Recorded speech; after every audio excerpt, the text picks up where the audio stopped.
नमस्कार दोस्तों, आप सभी का हमारे YouTube चैनल में स्वागत है। दोस्तों, आज इस बढ़ती तकनीकी दुनिया में लोग सोशल मीडिया पर इतना व्यस्त हो जा रहे हैं कि पूछो मत। वे लोग सोशल मीडिया पे कुछ ऐसा वीडियो उपलब्ध है जिसे देखकर वे कुछ ऐसा कदम उठा लेते हैं जिसकी कोई भी कल्पना नहीं किया होता है। सोशल मीडिया पर वीडियो देखकर कुछ लोग हवस के चक्कर में यह भूल जाते हैं कि सामने वाले के साथ हमारा रिश्ता क्या है और हमारी उम्र क्या है। आज की जो कहानी मैं आपको बताने जा रहा हूँ, यह कहानी में भी कुछ ऐसा ही होता है जिसे सुनकर आप सभी का दिल दहल जाएगा। इस कहानी में आपको बताएंगे कि कैसे एक व्यक्ति को हवस के चक्कर में फंसा दिया जाता है, उसकी ज़िंदगी बर्बाद कर दिया जाता है और वह व्यक्ति इस दलदल में फंसकर बहुत बड़ा कदम उठा लेता है। दोस्तों, इस कहानी में आगे बढ़ने से पहले आप लोगों से रिक्वेस्ट है कि वीडियो को लाइक और चैनल को सब्सक्राइब ज़रूर कर लीजिएगा। दोस्तों, आज की जो कहानी मैं आपको बताने जा रहा हूँ, यह कहानी है बिहार राज्य का एक ज़िला है समस्तीपुर। यह कहानी उसी समस्तीपुर ज़िले से शुरुआत होती है। वहीं का रहने वाला एक लड़का होता है जिसकी उम्र लगभग 14 साल है। उसका नाम होता है प्रियांशु। प्रियांशु के परिवार में 3 लोग होते हैं, प्रियांशु, उसके माँ और उसके पापा। उसके घर में कमाने वाला कोई नहीं था क्योंकि उसके जो पापा होते हैं वह लंबे दिनों से बीमार चले आ रहे थे। इसलिए प्रियांशु काम करने की सोच लेता है और वह पढ़ाई से अपना ध्यान हटा लेता है क्योंकि वह जानता था कि अगर वह काम नहीं करेगा तो उसके घर की चूल्हा नहीं जल पाएगी और उसका परिवार भूखों रह सकता है। इसलिए जो प्रियांशु था वह अपना परिवार चलाने के लिए छोटी सी उम्र 14 साल की उम्र में वह काम करने के लिए बिहार से सीधे चेन्नई के लिए चला जाता है। प्रियांशु जब चेन्नई जाता है, अपने दोस्तों के साथ गया हुआ था। वहाँ जाने के बाद उसे एक दवा की कंपनी होती है, प्राइवेट कंपनी, उसमें काम मिल जाता है। वह बहुत ही मेहनत से काम करने लगता है और जो महीने महीने का सैलरी होता है वह अपने घर के लिए भेज देता है। यह प्रक्रिया चलती रहती है। लगभग 1 महीना बीत जाने के बाद उस कंपनी में एक औरत काम कर रही होती है जिसका नाम होता है मोहिनी। मोहिनी की उम्र लगभग 35 साल होती है। वह प्रियांशु के काम करने के तरीके, उसके बात करने के तरीके, उसके रहन सहन से काफ़ी प्रभावित हो गई थी और उसको बार बार देखती रहती थी। एक दिन प्रियांशु काम कर रहा होता है और उसे मोहिनी देख रही होती है। मोहिनी से रहा नहीं गया, वह प्रियांशु से पूछती है कि तुम कहाँ के रहने वाले हो। तो जो प्रियांशु होता है वह बताता है कि मैं बिहार का रहने वाला हूँ और यहाँ काम करने के लिए आया हूँ। तो जो लड़की होती है मोहिनी, वह कहती कि मैं भी बिहार से ही हूँ। तो प्रियांशु को लगता है कि चलो कोई अपना मिल गया यहाँ पर। तो लड़की कहती कि तुम मुझे आंटी कह के बुला सकते हो, अगर तुम्हें कोई दिक्कत हो तो यहाँ से कुछ ही दूर पे मेरा रूम है, तुम वहाँ पर आ सकते हो या कोई भी समस्या हो हमसे बता सकते हो। तो प्रियांशु को लगा कि चलो कोई अपना तो मिला बाहर में, अपना कहने वाला। फिर उसके बाद अक्सर दोनों में बातें होती रहती थी। जब मोहिनी को लगता है कि प्रियांशु उस पर बहुत ज़्यादा विश्वास कर रहा है, तो एक दिन मोहिनी प्रियांशु से कहती है कि क्या तुम मेरे घर चलोगे खाना खाने के लिए आज रात को। तो प्रियांशु कहता है क्यों नहीं, क्योंकि वह छोटी उम्र का नाबालिग लड़का होता है, उसे कोई अपना कह के बुलाता था तो बहुत अच्छा लगता था। इसलिए मोहिनी के साथ जाने के लिए वह तैयार हो गया। मोहिनी शाम के टाइम जब कंपनी से छुट्टी होती है, प्रियांशु को लेकर अपने घर चली जाती है। मोहिनी के घर में भी उसके पति जिसका नाम रामजीत होता है और साथ ही 2 बच्चे, एक बेटा और एक बेटी होती हैं। लेके जाती हैं। प्रियांशु के बारे में मोहिनी अपने पति से पहले ही बता चुकी थी। जब वह अपने रूम पर लेके जाती है तो वह बताती कि देखिए, जिस प्रियांशु के बारे में मैं बात कर रही थी यह वही है। फिर उसके बाद मोहिनी खुशी खुशी खाना बनाती है। खाना खाने के बाद प्रियांशु खाना खाता है। खाने के बाद फिर वह अपने रूम पर वापस चला जाता है। फिर 1-2 दिन फिर बीतता है। दोनों लोग साथ साथ काम करते हैं। एक दिन मोहिनी घर पर आती है शाम के वक्त। फिर उसका जो पति होता है वह कंपनी से नहीं आता है, तो मोहिनी अपने पति को फ़ोन करती है। तो वह बताता है कि आज मुझे आने में ज़रा देर हो जाएगी, तुम लोग बना खा के सो जाना। तो मोहिनी कहती है अगर आपको आने में देर हो जाएगी, अगर आपको ऐतराज़ नहीं है तो मैं प्रियांशु को बुला लूँगी, हम लोग साथ ही में खा पी कर सो जाएंगे। तो जो उसका पति होता है कहता है ठीक है, हाँ प्रियांशु को बुला लो, तुम लोग साथ साथ खा कर सो जाना। उसके बाद मोहिनी प्रियांशु को बुलाती है। सब लोग, मोहिनी खाना बनाती है। खाकर प्रियांशु का बिस्तर एक कमरे में लगाकर अपने बच्चों के साथ सो जाती है।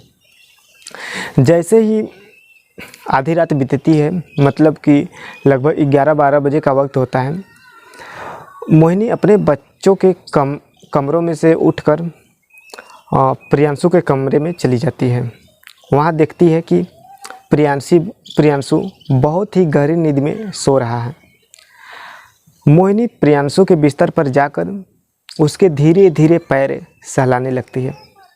तभी अचानक से प्रियांशु की हड़बड़ाहट के साथ नींद खुल जाती है। जब प्रियांशु की अचानक नींद खुलती है तो वह सामने पाता है कि उसकी चाची उसके सामने अर्धनग्न कपड़ों में बैठी हुई थी। वह चाची को अपने इस अवस्था में देखता है तो कहता है कि आंटी, आप यह क्या कर रही हैं। तो मोहिनी जो होती है वह प्रियांशु को सहलाते हुए धीरे धीरे उसको सुलाती है और कहती है जो मैं कर रही हूँ वैसा तुम भी करो, हम दोनों को काफ़ी आनंद आएगा। शुरू में तो प्रियांशु थोड़ा हकबकाता है, मगर धीरे धीरे वह नाबालिग उम्र का लड़का मोहिनी के जाल में फंस जाता है और दोनों उसी रात पहली बार शारीरिक संबंध बनाते हैं।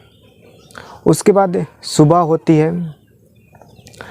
जो प्रियांशु होता है वह मोहिनी के ही घर खाना खाकर दोनों लोग साथ साथ अपने कंपनी में काम करने के लिए चले जाते हैं। यह प्रक्रिया लगातार जारी रहती है। दोनों में प्यार काफ़ी बढ़ता जाता है।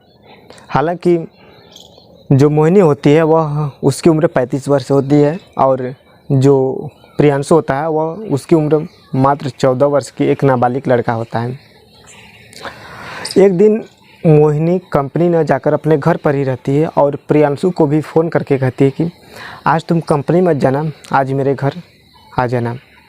वह अपने घर प्रियांशु को बुलाती है और उसके साथ दोपहर का टाइम होता है, संबंध बना रही थी। तभी बाहर से उसका पति जो होता है रामजीत अचानक ही उसके कमरे में आ जाता है।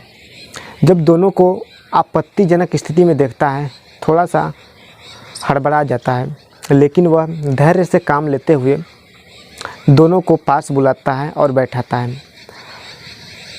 प्रियांशु को तो समझा कर कहता है तुम जाओ अपने रूम पर चले जाओ। फिर जो मोहिनी होती है उसको रात को बुलाता है और अपने पास समझाता है कि देखो, जो प्रियांशु है वो तो नाबालिग बालक है, पर तुम तो समझदार हो, तुम 2 बच्चों की माँ हो, तुम्हें गलत है क्या सही है इसका फ़र्क पता है, तुम ऐसा क्यों कर रही हो। फिर उसके बाद इतना समझाकर वह खाना खाए बगैर चुपचाप सोने चला जाता है। उसके बाद मात्र कुछ ही दिन बीतते हैं। फिर एक दिन जो रामजीत होता है वह काम करके आता है अपने घर का दरवाज़ा खोलता है, देखता है कि फिर दोनों लोग आपत्तिजनक स्थिति में होते हैं, दोनों लोग शारीरिक संबंध बनाते हैं। इस बात पर इस बार रामजीत काफ़ी गुस्सा हो जाता है। वह जो प्रियांशु लड़का होता है उसे 2-4 थप्पड़ मार देता है और वहाँ से तुरंत भगा देता है और अपने पत्नी से काफ़ी लड़ने झगड़ने लगता है तो उसकी पत्नी साफ साफ कहती है कि मुझे तुम्हारे साथ नहीं रहना, मैं अब प्रियांशु के साथ रहूँगी। यह बात सुनकर उसका पति कहता है ठीक है, मुझे भी तुम्हारे साथ चरित्रहीन औरत के साथ नहीं रहना। तो जो लड़की होती है मोहिनी, वह कहती है ठीक है, तुम अपना बच्चा लेकर मुझसे अलग हो जाओ। इतना सुनने के बाद रामजीत अपना दोनों बेटे और बेटी को लेकर अपने गांव वापस चला जाता है। और इधर मोहिनी और प्रियांशु अब दोनों लोग बिल्कुल ही स्वतंत्र हो जाते हैं, किसी का डर नहीं होता है। अब दोनों लोग साथ साथ एक ही रूम में रहते हैं, साथ साथ शारीरिक संबंध बनाते हैं। सुबह होता है, कंपनी चले जाते हैं।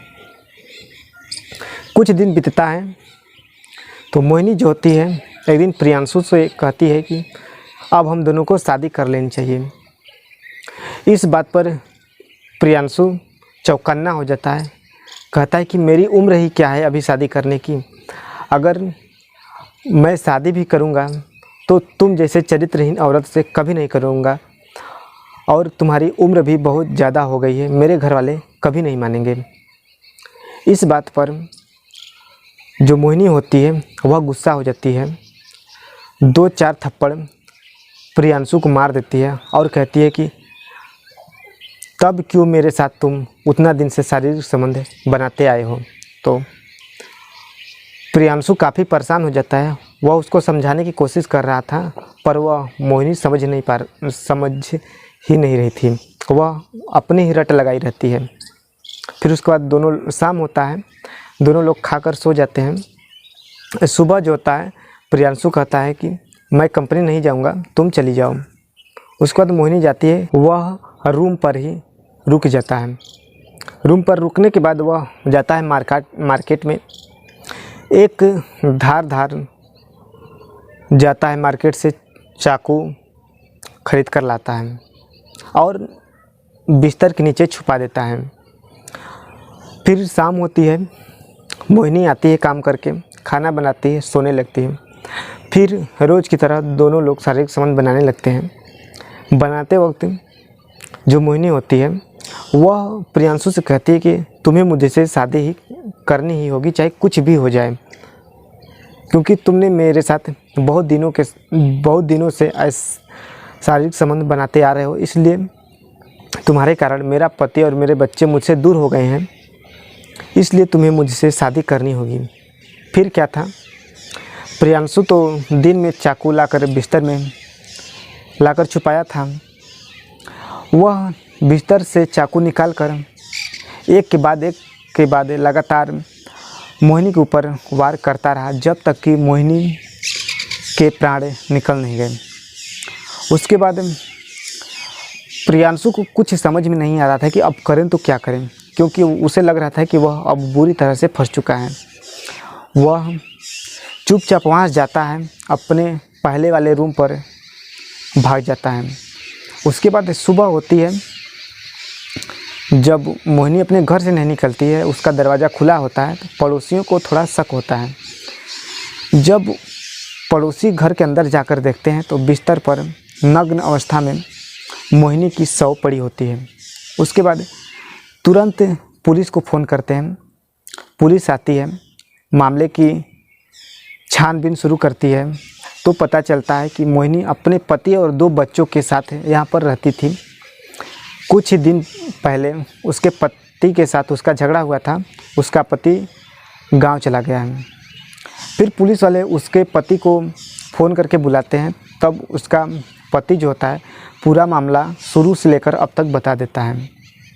तब पुलिस प्रियांशु को गिरफ्तार कर लेती है, पर प्रियांशु की उम्र कम होने के कारण उसे सुधार गृह में भेज दिया जाता है। दोस्तों, इस कहानी का उद्देश्य किसी को परेशान करना नहीं, किसी को ठेस पहुंचाना नहीं, बल्कि आपको सतर्क करना है, आपको सचेत करना है कि इस बढ़ती हुई दुनिया, तकनीकी दुनिया में, सोशल मीडिया के ज़माने में लोग हवस के प्यास बुझाने के लिए यह भूल जाते हैं कि मेरी उम्र क्या है, मेरी सामने वाले से रिश्ता क्या है। अपने रिश्तों को लोग भूल जा रहे हैं। बेटा और बेटी की रिश्ता क्या है, बाप बेटी की रिश्ता क्या है और माँ बेटे का रिश्ता क्या है सब भूल जा रहे हैं और इसी में परिवार भी काफ़ी बिखर जा रहे हैं। दोस्तों, अगर कहानी आपको अच्छी लगी हो तो वीडियो को लाइक और चैनल को सब्सक्राइब ज़रूर कर